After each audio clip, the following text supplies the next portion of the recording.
Well, good morning and welcome. November is designated as National Adoption Month. And you may not know it, but last year our local Volunteers of America adoption program placed more than 15 infants and foster care children with their forever families. And joining us this morning to talk more about how all of this works is the Volunteers of America Greater New Orleans Program Manager, Lori Arsenault. Good morning and thanks so much for coming on. Good morning. Thank you for having us. Now, this is such wonderful and such important work when you think about children who are in foster families, who are often moved around from home to home to home. Finding that forever home is such a big deal, and this is something that's near and dear to your heart. Right, yes. My husband and I actually, because of my work with adoption, decided that that's how we would create our family. And so our daughter came to us when she was 10 years old. She just celebrated her 14th birthday. But you know, sometimes there's misconceptions about children in foster care. Sometimes people think children are in foster care due to some fault of their own, or perhaps their behavior or something of that nature. But it's quite the opposite. Children are in foster care due to no fault of their own, but rather because their birth parents were not able to care for them. And so once the birth parents are not able to care for them and are not able to do the things that they need to do to have the child returned to them, then the child is available for adoption and waits in foster care until an adoptive family steps forward. Right now there's over 350 children in the Louisiana, the state of Louisiana rather, who are waiting for an adoptive family, and about 150 of those children have no potential adoptive resource identified. So what that means is these children sit in foster care with a foster family and are just waiting to be adopted. And you know, as we all know, children are going to do better in families, in a family environment. And so we want to encourage people who are thinking about adding to their family or starting their family, that to consider children right here in our own community who really need us. Yeah, and there are so many children in foster care. There's also women who get pregnant unexpectedly and decide that adoption may be a good route, and this is something that you can help them with directly. Right, absolutely. Pregnancy is a really wonderful experience, but not everyone is ready to be a parent. And so sometimes women are facing an unplanned pregnancy, and that time can really be a scary and overwhelming time for them. And so Volunteers of America offers free confidential counseling to those women to help them explore their options and learn more about the option of adoption so that they can make the best decision for themselves and for the baby.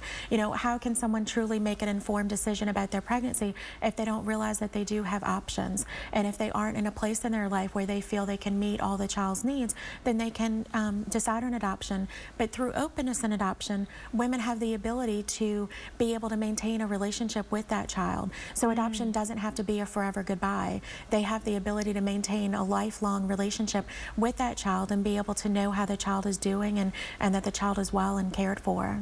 So this is really a long-term commitment for Volunteers of America as well, because you're working with this woman who is in the pregnancy phase through the adoption phase. You're working with the families as well. Absolutely. Volunteers of America, being around doing adoption for over 70 years in the New Orleans area, we really have a lifelong commitment to families. We tell families that we're not here just for the placement of the child, which is the happy, joyous day, but we're really here for the long haul, because we understand and recognize that adoption is a lifelong journey, and sometimes there may be some bumps in the road that may come up, and we want to assist families, not only for the placement of the child and creating their family, but later on for the life of the child, and especially to assist the adoptive families and the birth families with helping to navigate those relationships. Sometimes, some outside assistance can be beneficial to everyone. Yeah, and you mentioned earlier, this is no fault of the child. However, children who do go through foster home after foster home and are let down by so many adults in their lives, there are some special challenges, and there are times when having experts around who can offer advice like your organization can really make a big difference. Absolutely. Sometimes when you are especially with the foster parent route, and you become a parent to a child, like my husband and I did. We became instant parents overnight to a 10-year-old. And so sometimes it's hard for even the people closest to us, family and friends, to really understand what that journey's like. And so it's helpful to have folks who have a little bit more experience, the professionals, so to speak, to really offer some input and guidance, to just know that we aren't alone in this journey, and to help give us some suggestions and feedback to help us be the best parents that we can be. And Now, I'm curious, what are your thoughts on local adoptions versus overseas adoptions? Because we've seen those just take off, and it seems like a lot of celebrities are doing those overseas adoptions these days.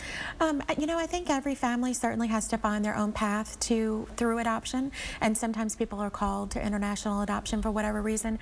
Personally, I'm pretty passionate about domestic adoption, mainly because I see that these are children who are our future leaders. You know, they're here in our own community, our own backyard, and I feel like sometimes these children in foster care get overlooked because when people think of adoption, they think of the infant, they think of the newborn, which is certainly an option, but children in foster care are just as in need, if not even more in need of a family than, you know, an infant. And so I kind of encourage folks to consider adopting a child right here in our own community who really need a forever family. You know, the research doesn't lie. You know, for children who don't get adopted and wind up aging out of foster care at the age of 18, wind up having a higher chance of winding up homeless or incarcerated. Because if you think of where you are at 18, you know, we all thought we knew what we were doing at that point, and now we look back and you realize for folks who grow up in a family, you have a safety net. You have a safe place to go back to when you may fall. And for children in foster care who age out of the system, they don't have that safety net. And so if we don't step forward and help them, you know, they're not going to have the same successes in life that they could have if they had had a family to be committed to them. And real quickly before we go, if someone is considering adoption but maybe not quite ready to take that step because it's a huge step and a big commitment, do you recommend that they foster children for a while beforehand?